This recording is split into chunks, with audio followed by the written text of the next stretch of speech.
Hello and welcome back on Gadget Experts. So here today I'm gonna show you how to change a Blackberry passport language. So go to in menu, and in the menu go in setting. So when you click on settings, so you can see language and input. Those who can't read the language, they can follow the sign. So here's sign. I can show you more closely that you can find very easily. So here's the sign for language and input.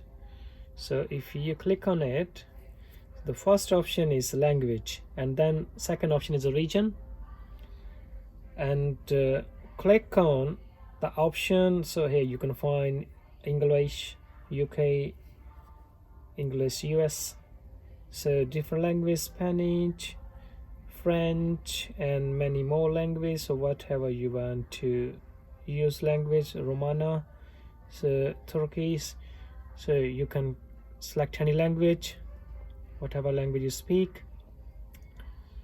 So that's what small and quick video just to let you know how to change Blackberry passport language. So bye bye for until next video. So hope you like my video.